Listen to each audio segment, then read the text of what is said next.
Hello, everybody. Welcome back to the podcast. Today we have a very special episode. We're talking all things holistic health, women's health, HPV awareness. We're going into medicinal mushrooms and all of the things that they do with a very special guest. So tune in to closer to the middle/end of the episode where we get into talks with Mimi about that.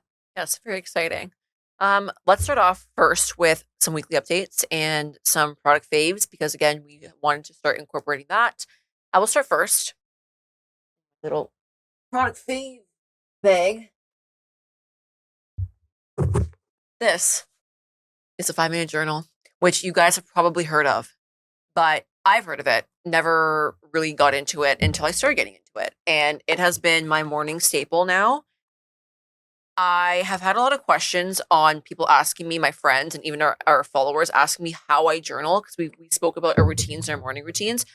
And essentially I would tell them like I do, how was your day today? How do you feel? What could have went better? But I do it manually. This journal is basically that with all your prompts already included in this. What I like about this journal and what I love about journaling in this is it goes through the why. So before you journal, it literally talks about why you should be journaling, why the prompts are important, what it does for productivity, for mental health, for growth, for habit stacking. Like it literally educates you as you're journaling, which I really appreciate because it's not just me like jumping in and not really being intentional with it. These are the prompts that it comes with. I am grateful for what would make today great, your daily affirmation. That's your morning chunk. Simple to the point. Night chunk is highlights of the day and what did I learn today? And what I find super, super interesting is I'll put my daily affirmation, like for example, I am so abundant and I attract abundance everywhere I go. I'll repeat that, I'll put that down, and then I'll repeat that during my day. And that's my affirmation for the day. Then when you look at the highlights of the day, it's interesting to see like how that connects to your daily affirmation. I'm not going to go through it because it's personal, but there's been so many times where I'll write like, I am so abundant. I see abundance in everything. And the highlight of the day is I received a lump sum of money today, a random lump sum, or I received a podcast opportunity. So this has kept me on track. It's from Intelligent Change, 5-minute journal. Highly recommend. Wow. One of her highlights of the day was going to roost with Sam. It can be the smallest thing. It can be literally, you're welcome. It could be the smallest of things. Why are you reading it? I wrote that in mine too. Why are you reading it? But I didn't write you. I just wrote the dogs going to roost with the dogs. Thanks so much. I use the productivity journal from Intelligent Change. I'm very, as you guys know, like I look at my calendar, I live by my calendar, and like I like the productivity journal because I can look at my calendar at the beginning of the day, write down, looking at my calendar, what is the most important thing to get done? And that will make me feel productive because I, a lot of the time, overwhelm my days without realizing it and then get to the end of the day, look at my calendar and I'm like, shit, I didn't do any of that. Mm-hmm. But if I'm writing it in my productivity journal, I'll insert a picture of like what a day might look like here. I come back at the end of the day, I'm like, okay, at least I got the main thing I wanted to do done and I've had a successful day. It also has a habit tracker in there. So you can like literally shade in every day that you've completed a habit. You can see what habits you're not completing and like what you need to improve on. So it's been really good for us. Sorry, I have one more thing. So my daily affirmation was, I attract abundance and exciting opportunities wherever I go, wherever I am, whoever I'm with. Highlights of the day, I got the job. Like, isn't it? It's just weird to like, obviously that could be a coincidence, could not be. But I don't know. It's just nice to look back at the end of the month and look at what's, the highlights and what would make today great. So highly recommend 5-minute journal from Intelligent Change. It's one of my product faves.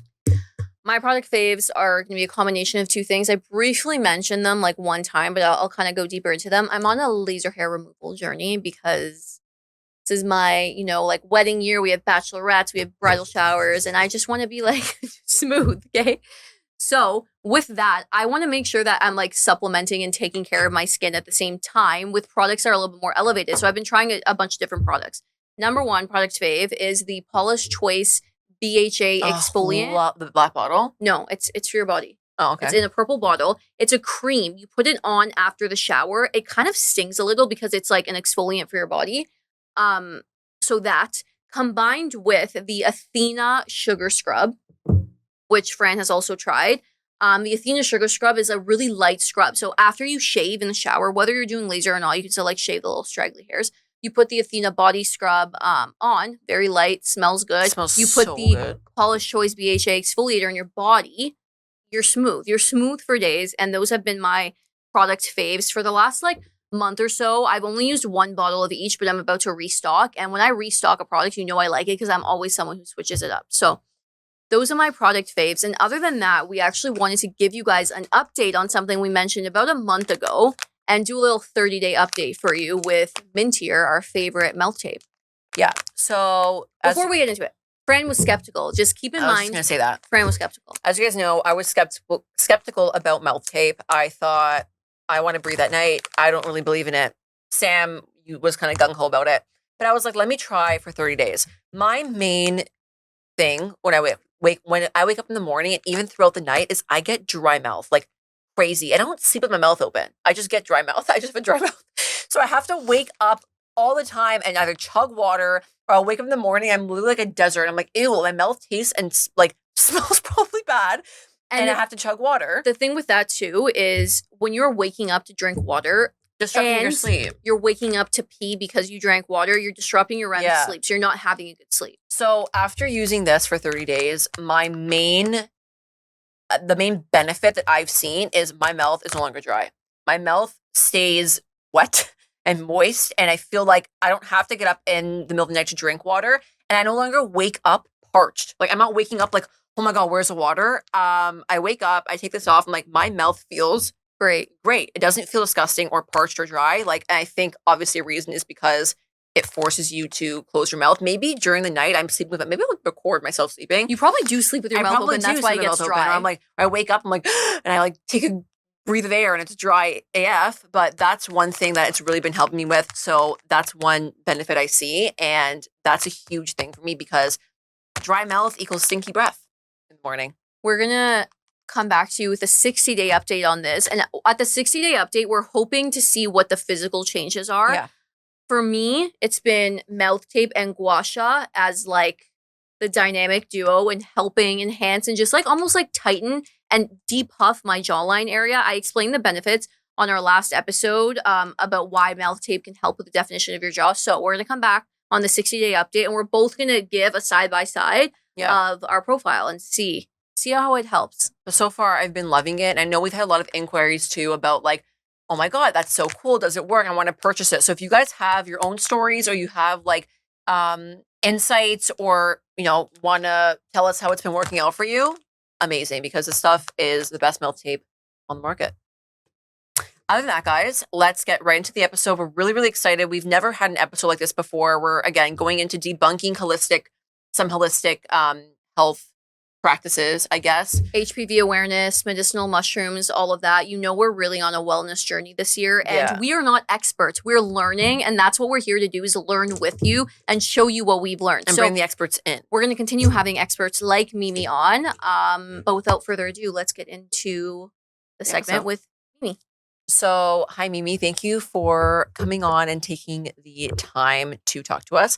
I want to jump right into it. Can you explain to our audience who you are, what you do, your passion, your business, your products, kind of just what makes you you and what you stand for, what you advocate for? We'd love to hear more about that.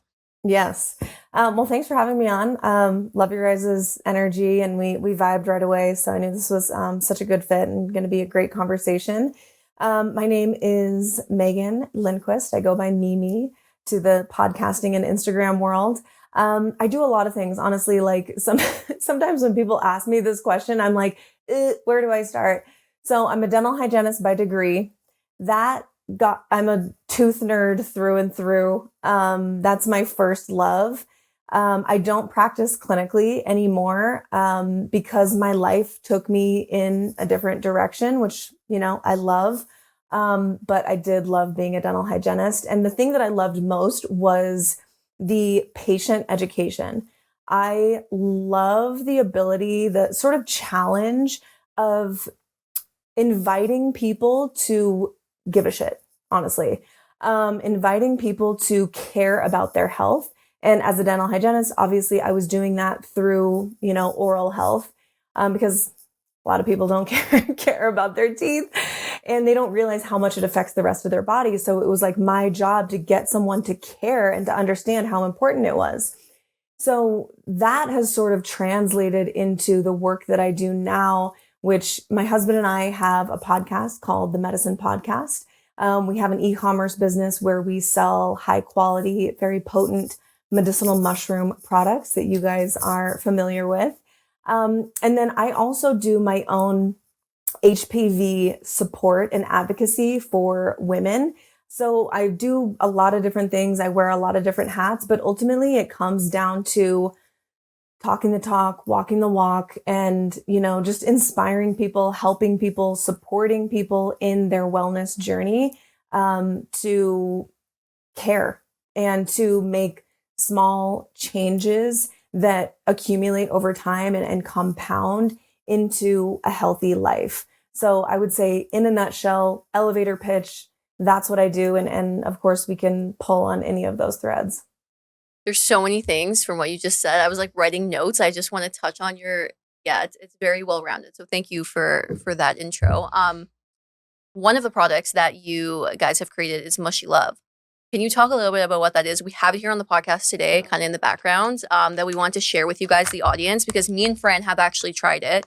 And before you get into like what exactly it is and does, a lot of people on the podcast know I'm sort of like, I don't really like the term like wellness supplement junkie, but I like ever since I like knew what supplements were, I was like obsessed with like just testing different things. Even when I didn't actually know what they did, like I would spend so much money at like the health food store. And one of the things was medicinal mushrooms, like different sorts of like applications, like a drop or like an actual supplement. And so when we tried Mushylove, which is one of your mushroom supplements, I was like, this is really good because it tastes good. It doesn't taste like too earthy. Anyways, get into what it is before we get too excited. Yeah, please explain. So I want to say something, but yeah, explain what the product is, and then I guess we'll explain our experience with it. Yeah, would love to. So Mushylove really kind of was birthed out of, once we got into the mushroom space and we had our one mushroom product, which I'm sure we'll talk about later.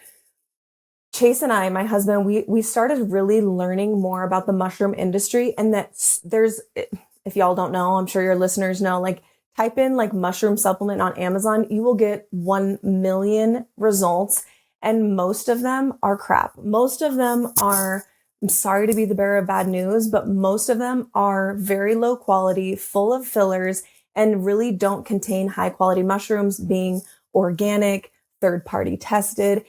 And if they are organic, they probably don't contain a clinical dose, like a high dose of mushrooms, so that you actually get the benefits. It could be just like a little fairy dusting, because newsflash, PSA, mushrooms are expensive to grow.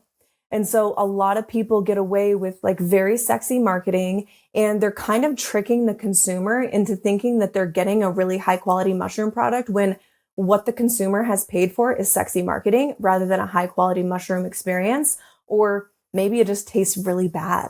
So Chase and I got into this world, and we were like, people would come to us all the time with like wondering about our recommendations, sending me pictures like, hey, is this a good mushroom product? Is this a good mushroom product? And I'd be like, sorry, no, it's not organic, or sorry, no, they're using a lot of filler, or, whatever the thing was. And so we got to this point where we were like, we need to just make our own, because I wanted to make a product that I would use, because I couldn't really find like amazing products out there.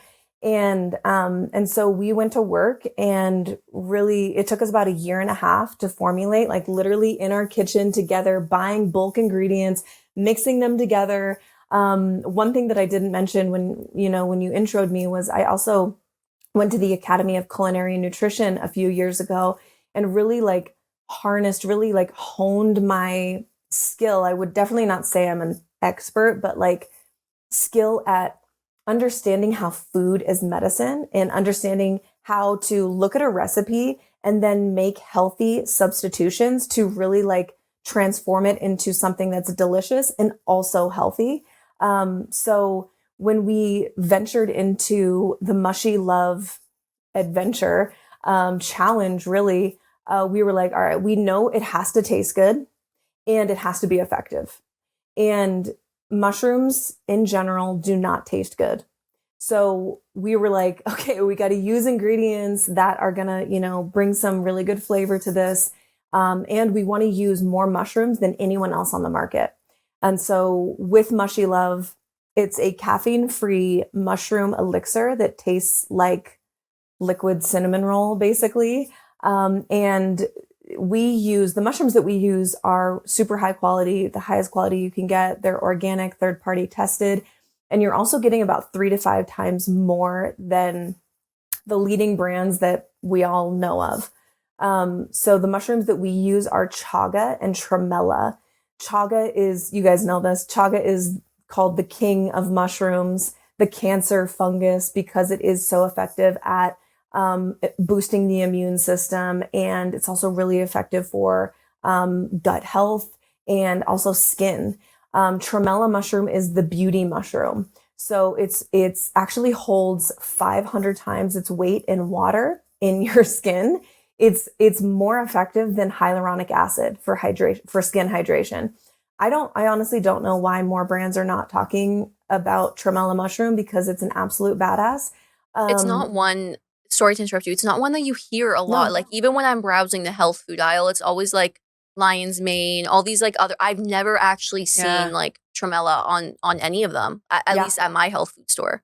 Yeah, and most people won't. I mean, if you're in the skin game, the wellness skin game, holistic, whatever, you may have heard of tremella, but for whatever reason, people just kind of stick to like the main 5, like reishi, chaga, lion's mane, cordyceps, and maybe shiitake or something. But tremella and chaga both have amazing, incredible benefits for the body. And we put a whopping gram in each scoop of Mushylove, which most brands have maybe 250 to 300 milligrams. So we have at least 3 to 5 times that amount per serving. Yeah. So for me, I have been on a caffeine-free journey, especially in the morning, because I find that I have gut issues and I've been trying to figure out the root cause. I have IBS. Won't get into much detail, but I mean, coffee in the morning, just not my friend. So, but I still wanted something that, when you wake up and you're doing your daily tasks or your emails, or you're just like chilling, you want to have something that you're sipping on that tastes good, that like brings you that sense of comfort and like, I'm ready to start my day. But coffee just wasn't it for me, because I was getting nervous that like, I'm going to have to go to the bathroom in 5 minutes. My gut's going to be messed up the whole day. So when I tried Mushylove for the first time, first of all, it tastes really good. And I was skeptical because I was like, mushrooms, I always just make fun of Sam when she used to give me her mushroom supplements. I'm like, it tastes like dirt. It tastes like gart. Like, I don't like it. This literally tastes like a hot chocolate. Like, I'm drinking a hot chocolate. And I've used it now, since you have sent it religiously in the morning. And my gut just feels better. I have not had an IBS outbreak. I don't want to sound disgusting, but like, I mean, everything's been normal in that regard, whereas coffee would fuck it up, to be blank. So yeah, this has been like my substitute to coffee, and I still feel amazing after drinking it. And maybe the tremella mushroom's doing its job, because I feel like my skin has also been a lot more, and I've only used 2 skincare products. So like, I've never been one to have a huge routine in terms of skincare. I just feel like it's more dewy, more plump. So my experience with this has been amazing. I absolutely love it. We need to restock because it's like already gone. And I don't want to, like, before we get into like your other holistic health, health and wellness habits, I do want to mention, just to the audience, if you're interested in this, I'm like okay with caffeine. Like, I need caffeine in the morning, so that's totally fine. I'll either put in my coffee, or what I've been doing is like, at night when you're like, hey, I want something cozy, like whatever, that's when I use it with almond milk at night, and I'm sipping on it. So that's another way to use it. I feel that I've been liking recently, and that makes me feel really good. So thank you for sending this, because it's been really good. Good addition to all of the stuff. Yeah. And I feel like, oh, sorry, continue. Oh no, I was just going to say, I'm so glad you guys love it. And I love that you're highlighting that it's so versatile. It is, yeah. We made it as like mix this in steamed milk, and it'll be like almost like coffee substitute if you want. But then once we got the final product, we're like, holy crap, this is like really good in coffee, like a coffee, almost like creamer, if you want. And then it's also, froths well. Yeah, froths well. It's good on its own, like with just milk, like you're talking about, steamed or cold. With cold milk is like so good. Ooh, really? Wow, yes, I have to try that for the summer. Yes, in the summer months, it's the best. Like a cinnamon milk. It's like a liquid graham cracker. It changes somehow, where it goes from like cinnamon roll to graham cracker. Interesting. It's so good cold. It's also really good with like chocolate or vanilla protein. If you or your listeners drink protein shakes, it's so good. I've also seen people put it in like oatmeal. So like it's just so versatile. Like however you want to have it. I also have one friend, shout out to Christina. She just dry scoops it into her mouth. Not a whole scoop because you might like, asphyxiate. But like she puts like a little bit in her mouth and she just like chews it up because it's so good just on its own.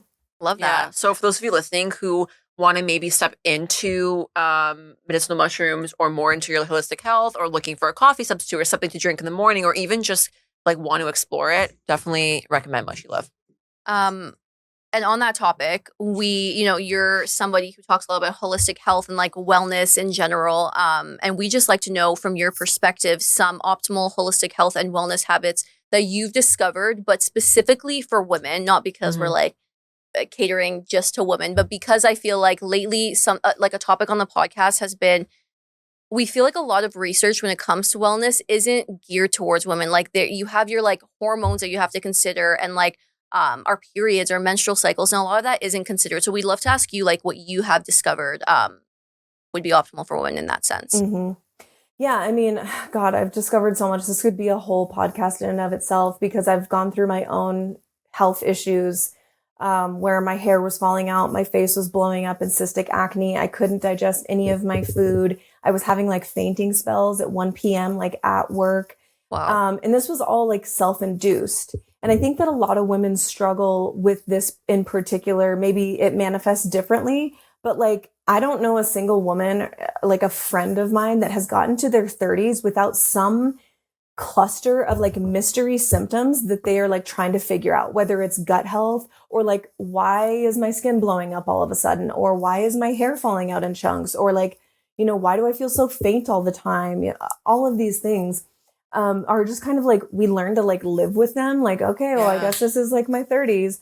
But for me and so many of my friends, probably you guys included, any woman that's like very driven and goal oriented, we can sort of get in the habit of behaving like small men. And like you said, most research is not actually using women as the participants, as the study participants. They're using like 20, 25, 30-year-old men.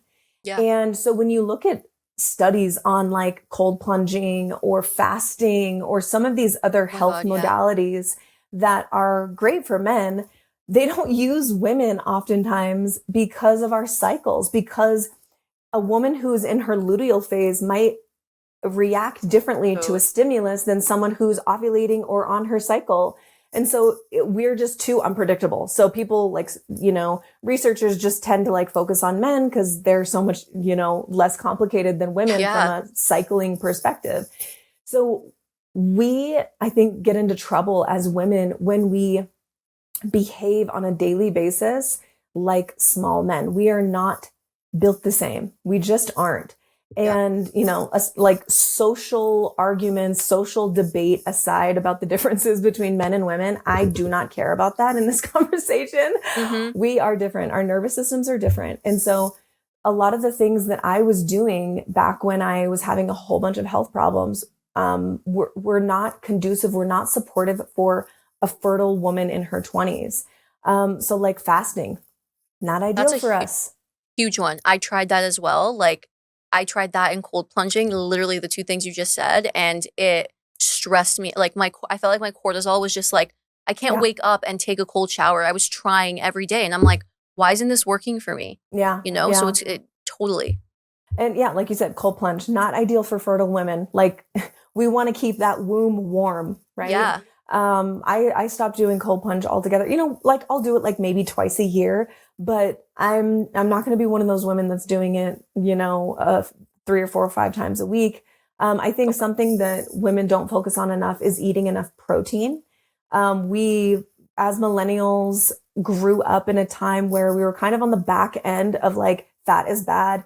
And you want to focus on like non-fat, low calorie, get as few calories as you can in a day. And that's how you're supposed to lose weight and be skinny. And like, it seemed like every woman's goal was to just be as small as possible. And I think that's kind of shifted now. There's like this trend or this like more information has come out where, you know, people are more aware that like building muscle is a really good thing. Right. But I think that there are still people stuck in that trap that like veganism is healthy for everyone. Vegetarianism is healthy for everyone. Yeah. It may be for some people, but certainly not everyone. And it wasn't for me. I was a vegetarian for a year and a half and I was struggling, y'all. So like literally me as well. It's like it's not a one size fits all approach. Mm-hmm.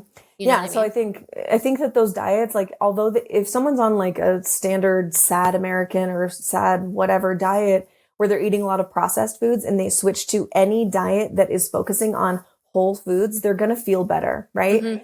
But long term, I think when you focus on like just eating plants or like you're doing like an intermittent fasting, you are not getting as much protein as you probably should be. And that was my problem. When I was intermittent fasting till 1 p.m., I had like a 6-hour eating window and I literally was just not getting enough food, not getting enough protein. And that's why my hair started falling out. That's why my gut was a mess. And as soon as I changed that, as soon as I really started focusing on food as medicine rather than something to like punish my body or whatever, like get my body manipulated into the smallest size possible, then my hair started growing, my skin started glowing. And I really think that like more women need to really focus on protein, like at least 100 grams a day. And I think that, you know, your life might change if you just like change that one thing. Okay. So I left off what you were talking about in my head about protein and like the importance that should be placed on that. And I know what we asked originally, like, what are these like wellness and health habits that you've discovered for women? And it almost seems like because there's so much out there on social media, on everything, it's almost like the habits that are optimal for women is to kind of like dial it back. Like don't do so much. Yes. Right? 100%. I think that we are oftentimes like looking for the hack. When really like you said, we probably just need to dial it back and like allow ourselves more time to just be in our body. Because if and this isn't everyone, certainly like more people, some people need like more motivation. They need a fire under their ass. They probably do need a cold plunge, you know, but like for women and people who are like self-starters, very driven, goal-oriented, want to do things right, trying to be perfect in their health, it probably would be more beneficial for them to dial it back and to focus on like the big pillars of health and to like make sure you're, you know, getting enough protein, sleep, like quality sleep.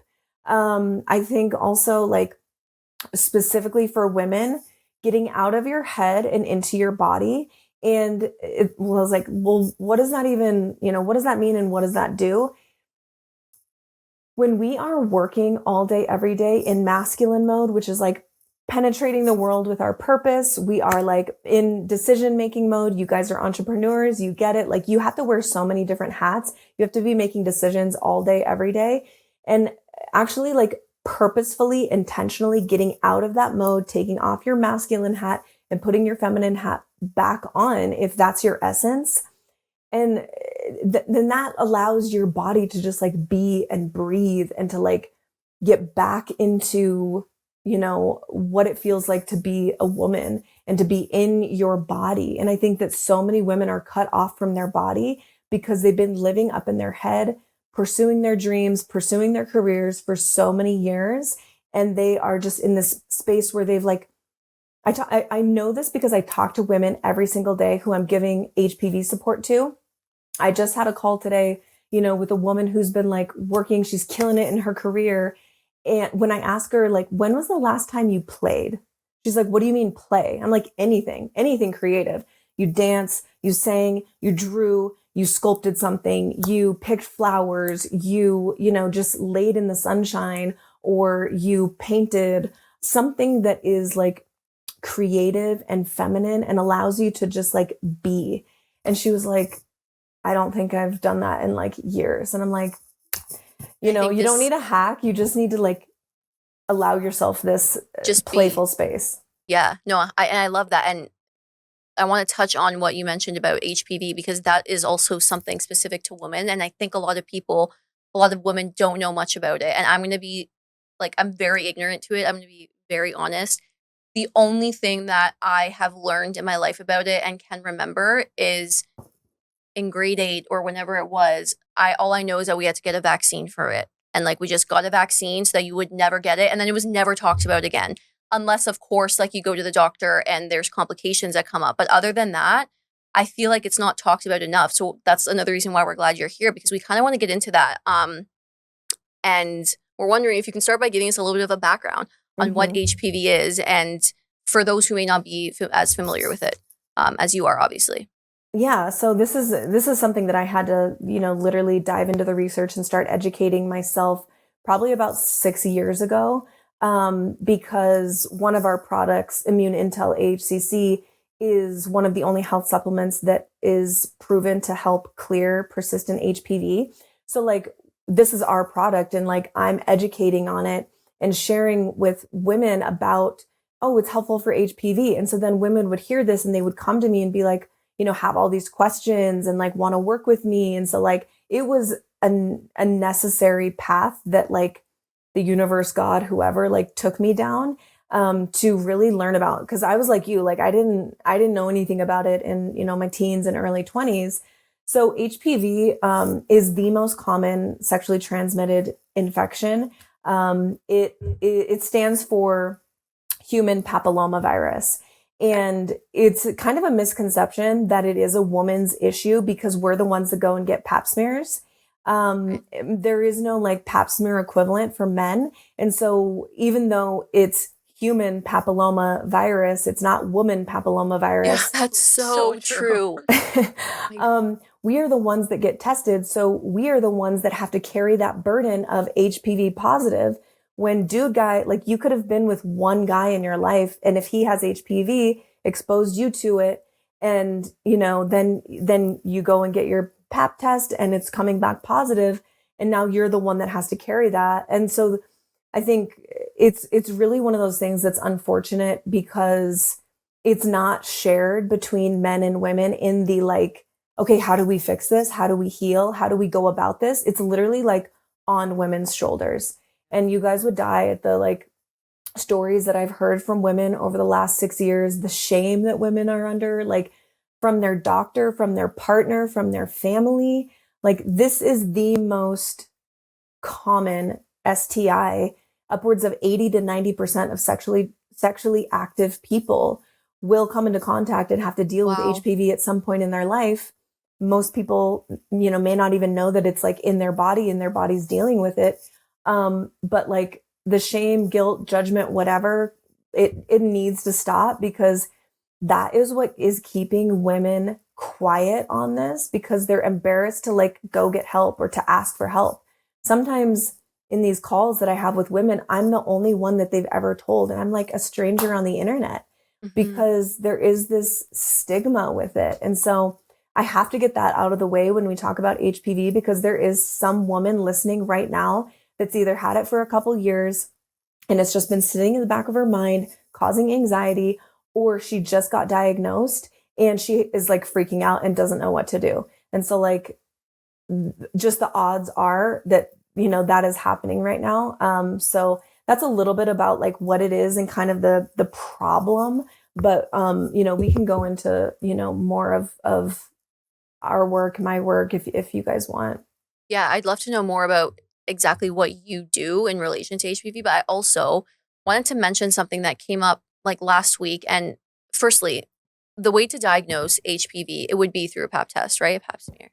Yes. Yeah. You go and get a pap smear after age 30, at least in the US. I'm not exactly sure what the protocol is in Canada, but at least in the US, after about 30 years old, the HPV test is kind of automatic. They automatically test you for HPV, but up until 30 years old, you could just get a pap smear. And if it comes back normal, you're good. If it comes back abnormal, then they might do an HPV test. And so you're not necessarily getting it every single time up until a certain age. Something that kind of scares me a bit, and again, this might be jurisdictional. Like we're in Ontario, obviously, so it's different. I think it's 22 or 23 where First time you get it, the right? first time you get it, you get a pap test or a pap smear. And then it's supposed to be every 2 years after, as part of, like, in Ontario, we have free healthcare, so it's part of that. I went for a physical, and it was the second year. So I said, "Hey, like, I'm supposed to get my pap smear. I'd like to get it because I know some people who have come back with abnormal paps, and I hadn't at up to this point yet, but still, I'm like, I want to check this." And they were like, "Yeah, it's actually every 3 years now. You have to pay for it if you want it now." And it's not, I know, like, in other places, people pay for it anyways, and that's just not the point. I was just thinking to myself, like, why are you making it more inaccessible? Like, that's so wild to me. And it's like, if I really want to get it, I'll pay the $90 and get it. Like, I care about my health. But then there's people like who live in Ontario or wherever there's free healthcare that don't have that access, and now they have to wait another year to potentially prolong something. And I don't know. I'm just wondering if you've come across cases like that where it's like that inaccessibility. And I don't know. It just pissed me off. Yeah, I looked at her. I was like, really? Yeah. Yeah, So- I mean, if you want it, you should be able to get it. And it's like, Yeah. if you're getting free healthcare, like, why does it matter if I do it this year or next year? If this Yeah, is which is- something that I want, the every 3 years is kind of standard, and they've changed it. Like, it used to, like, probably for our moms, they called it an annual screen, an annual pap, because they were literally going every year, at least in the US. But now the ACOG, the American College of Gynecology, they changed the protocols. I'm sure, Canada has something that's similar, where they change, like, how often you go. And so it's not really surprising to me that they pushed you out. But I mean, yeah, if you want one, you should be able to get one. For healthy women, if you've never had a history of it, it really isn't necessary to go like every 6 months or every year, until you get that positive test. Then it changes to like, hey, you might want to follow up in a year. So it can change. But if you have no history of it, 3 years is kind of the standard. And so what is exactly your work that you do with relation to your clients or people that you work with HPV? So what we do is we sort of like pick up the pieces. We pick up the ball from where the doctor drops it. Like, when a woman gets diagnosed HPV positive, and generally, I don't want to have to keep saying this, generally, I'm speaking to the protocol in the United States, but Canada is very, very similar from the thousands of calls that I've had with women all over the world. It's pretty similar when it comes to advice that your doctor gives. Okay. So just general disclaimer. Okay. When a woman gets diagnosed HPV positive, her doctor usually doesn't give great advice in the way of healing her body. They may say something like, just be healthy and don't drink, don't smoke. Well, a lot of women are like, well, I thought I was healthy and I don't really drink that much and I don't smoke. Yeah. So like, what am I supposed to do? They might say, hey, you should get the vaccine. When, the CDC itself says that if you have an active infection, getting the vaccine will not clear an active infection. They offer this as like something to do. But in my opinion, and I don't know, I have very strong feelings about this because I've talked to so many women who have gotten the vaccine and still ended up being HPV positive. So like, I'm not super gung ho about the vaccine, because there are other potential side effects that, and risks that come along with the vaccine. And so I'm not huge on it. They say that in hopes that like, oh, this is something that, they want to do something, but it's not actually helping you clear. And in my opinion, the last thing your body needs when it's already overwhelmed is a hefty dose of aluminum. So would that would be more of like a Band-Aid approach, is essentially what like the doctors are suggesting or giving, right? Yeah, like come back in a year and wait. Not a solution. It's a waiting game. Vaccine, not a solution. It's not going to clear an active infection.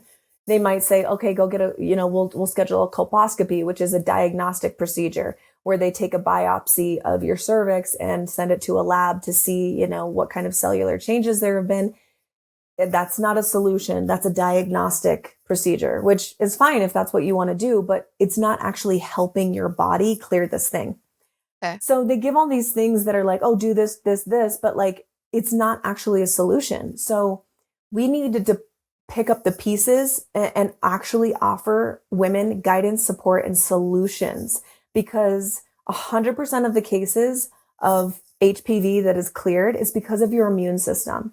So why are we not starting there? Why are we not starting? Why is every doctor, every gynecologist not getting taught how to support the immune system, for their patients? Because that's really what's doing the work of clearing the virus out of your body.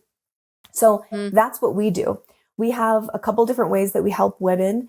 We have a course called Clear and Free, which is a 7-week course that walks women through step by step the tried and true, clinically researched protocols that are going to give you the best possible chances of clearing HPV from your body. And it really just comes down to supporting your body. So we walk women through. When I say we, I mean myself and my partner, my colleague, Dr. Nathan Riley, who's a holistic OBGYN. So we created this course together. So we offer that course. And then we also, coming up in April, we have a live class that we, teach over Zoom. So like the course is like the in-depth chapter book, and the live class is basically the spark notes of like, here's boom, boom, boom, 2 hours of us teaching you exactly what you need to know to clear this from your body. So we have a couple different offerings, different price points for hopefully, anyone that needs support and guidance in this. And then if you're not sure, if you're like, I know I need support, I don't really know what I need or how to proceed, I always offer women like a free consult call where we just jump on Zoom and you just tell me your story and I help you figure out like what's going to be best here. The last thing I'll say in the way of HPV support is what I mentioned before, Immune Intel AHCC. It's the only health supplement that has been clinically proven to help clear persistent HPV. So that's something that like any woman can do, is basically overnight start supporting your immune system to recognize and neutralize the viral replication going on and to give your body the signal to start healing that cervical dysplasia is what it's called when the HPV virus starts changing the cells on your cervix. So that's a little bit about the offerings that we have. That's super interesting. I feel like I'm not freezing again. The immune intel, what I was going to ask, I think you kind of touched on this, but any woman can take it, even if they're not experiencing any any infection, because we have it and we've been taking it. And I kind of am curious, like if you aren't experiencing HPV and you're taking it, is that sort of like building up your immune system anyways, whether you get it in the future or not? All right, to piggyback off that, I have gone for a pap smear where my first one came back abnormal and then I was clear. Would something like Immune Intel not reverse, but I get prevent those abnormal cells from showing up again in a second pap? Yeah, it absolutely can. Your first question was, oh yes, any woman can take it. It's not just for women. It's literally anybody. Okay. I just did like a long series of stories on my Instagram talking about this because like one of my favorite things about Immune Intel AHCC is that it has so many different mechanisms of action in the body because mushrooms are so dynamic in the body. It's not just doing like one thing. It's not an HPV supplement. It's a human body supplement. And one of my favorite things why I take it every single day is because it has the incredible ability to unmask cancer cells and increase your immune surveillance. So literally increasing the specific immune cells like NK cells, dendritic cells, T cells that are so important in a very robust immune response. And so it's increasing these cells and also improving the communication between these cells. So what that means is your body has better immune surveillance. Literally, like all of us sitting here right now have mutated, rogue, cancerous cells. And our hope is that our immune system recognizes them and deals with them appropriately. Well, sometimes the immune system can get overworked. We can get stressed out. And also, cancer cells have this really crazy ability to go under the radar with from our So immune scary. system. I know. And if our immune system isn't like on point, then it can become a problem. Cancer is like such a problem. And, this is something that I gift to my body every single day, because there's never like a day where I'm like, well, I don't want to help my body unmask cancer cells. Yeah. No, I want that every Literally. single day. Yeah. And that's just So one. That's true. just one other benefit, of And- the body. Before we get into like your last question here, just on this immune intel, because I find it so interesting. And Yeah. although we do have the bottle at home, it is a bit like, I'm glad that you're here because we can like just specifically ask you, and you can tell the audience as well. When it comes to like dosing and like that sort of thing, like even when I do research on other supplements, I never actually know what the right dose is. So for someone who's taking it to build up their immunity, what would you recommend? Like I've been taking it in the morning with my multivitamin at the same time. I don't know if that's the right thing to do, and I've only been taking one because again, I'm not sure. So what do you think / recommend? You can take it any time of day. The best time to take AHCC is when you will remember.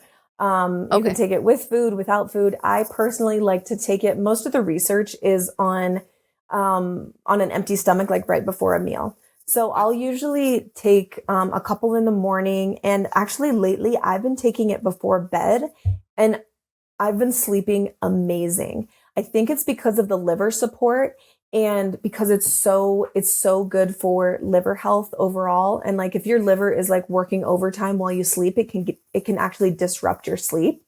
And so I think that it's helping to calm my body down for sleep, and also with the liver health. So I usually take it in the morning. I have for the past like 5 years. I just started taking it like in the evening, and I'm really liking that. Okay. So play with it and see what works for you. Okay. But really, any time of day is fine. For general health, if you're just taking this with no systemic issues and you're just like, I just want to, have this for general health and the immune surveillance, 2 capsules is sort of the minimum dose. Okay. That's what I would take on a just regular day. If you have any sort of systemic issue like HPV, or, with IBS, or with, someone that might have an autoimmune condition, or skin problems like eczema or psoriasis or cystic acne, hidradenitis suppurativa. There's a lot of skin issues that are inflammatory, and that actually, when you start taking AHCC, it helps calm the body down and open up the detoxification pathways so that it's not coming out through your skin. So like a lot of people will start taking AHCC for, something like an autoimmune condition or HPV, and they'll come back to me and they're like, girl, my skin is so Glowing. clear. It's glowing. I don't know what is in that stuff, but it's amazing. Or like my hormonal acne is gone. And so it really is beneficial for the skin.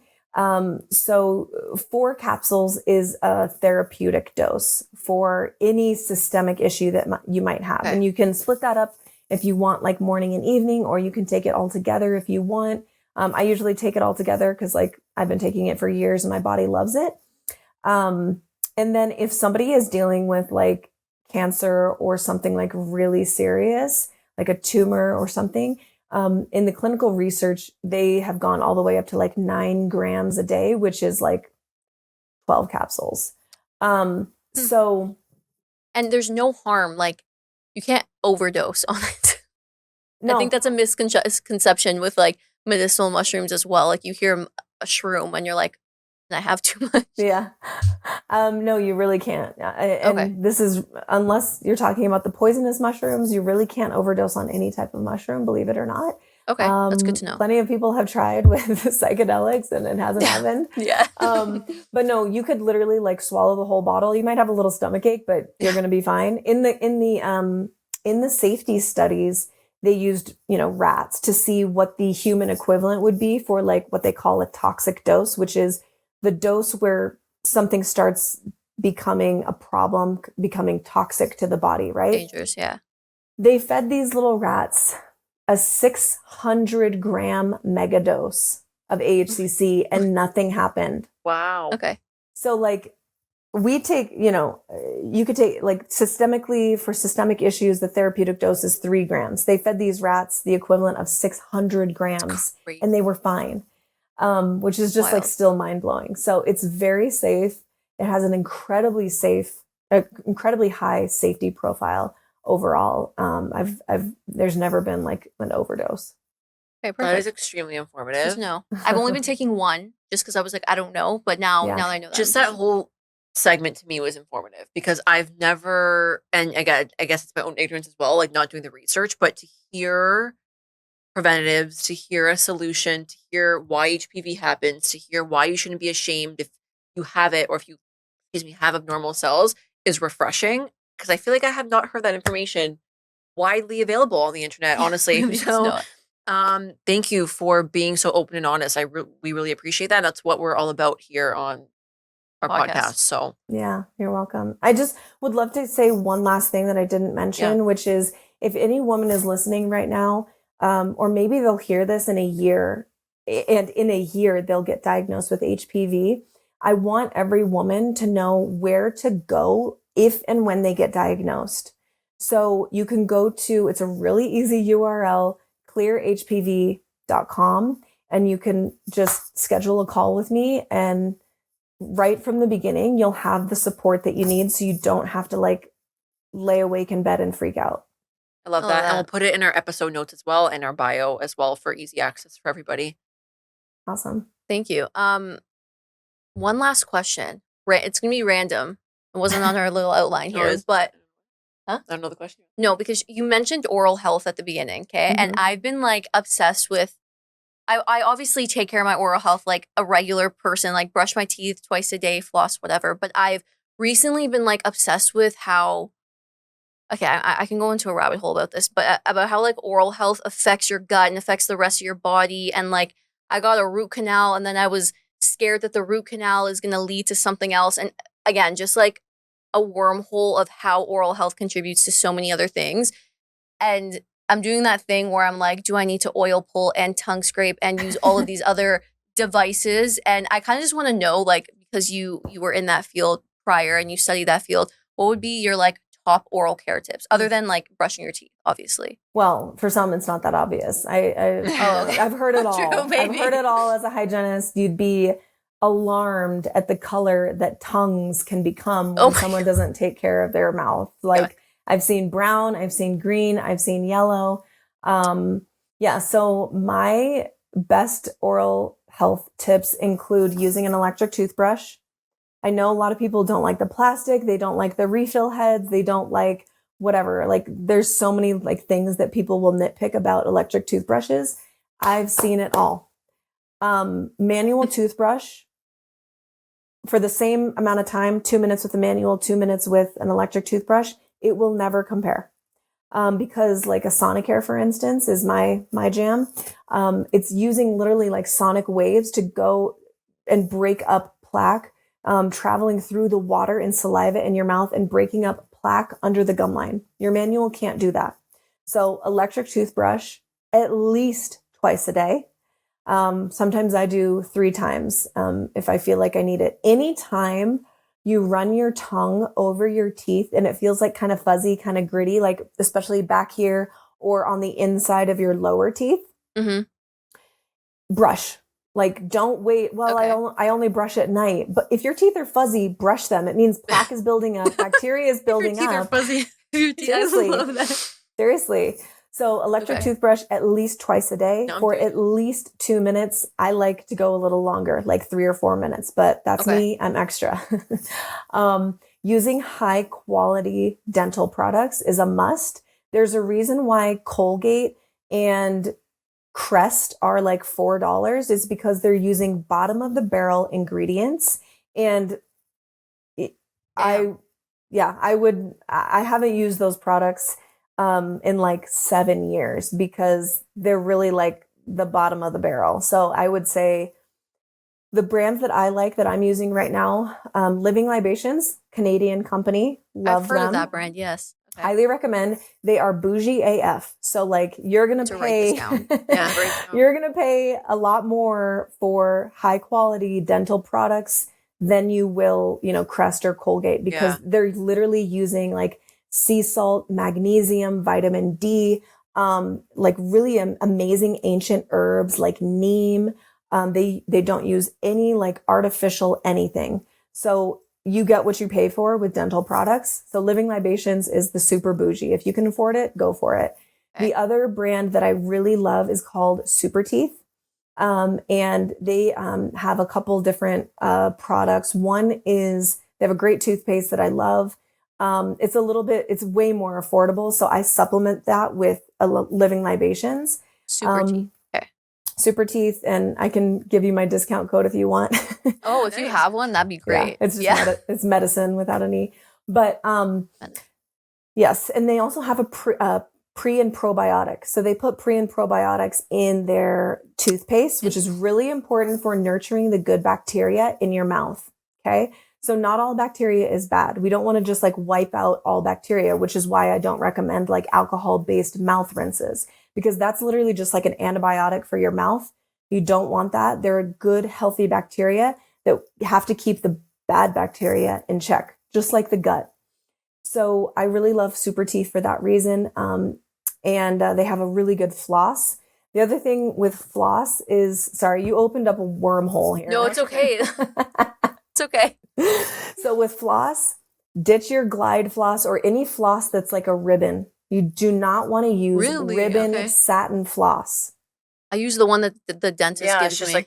Which is probably like a ribbony, soft, satin Glide floss, because they give those out to dentists for free.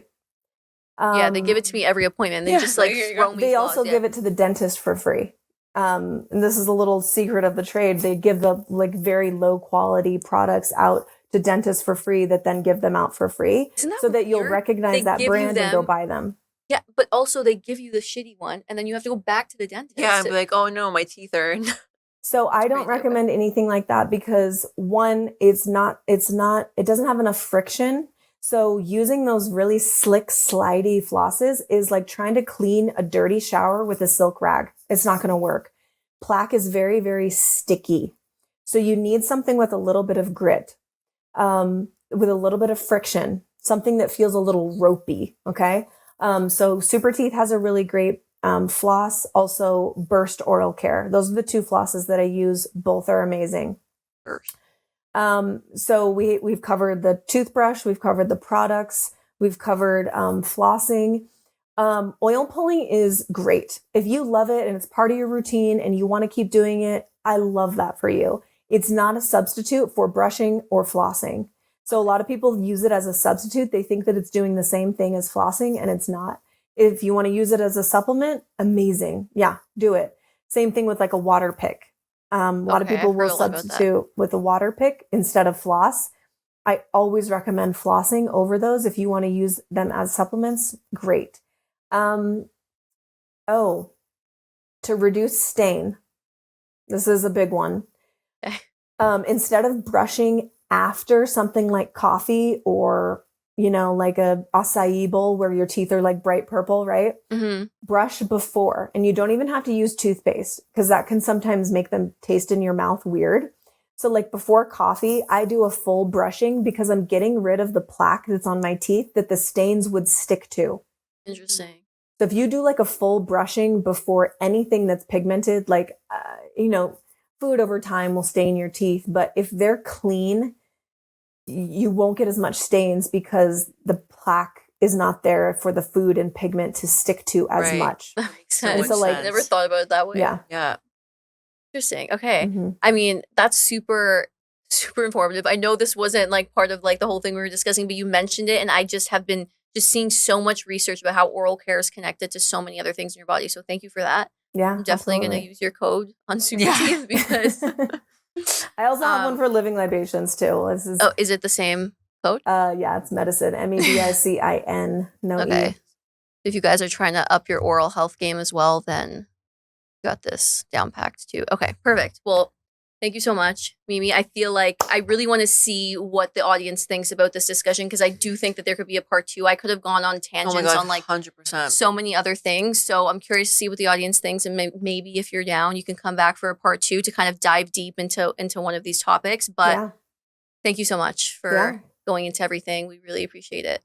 Yeah, anytime you guys want, I'm here. We can dive into any one of these. If your audience wants to hear more about oral health or HPV or HCC or mushrooms in general, I got you. I'm here for it.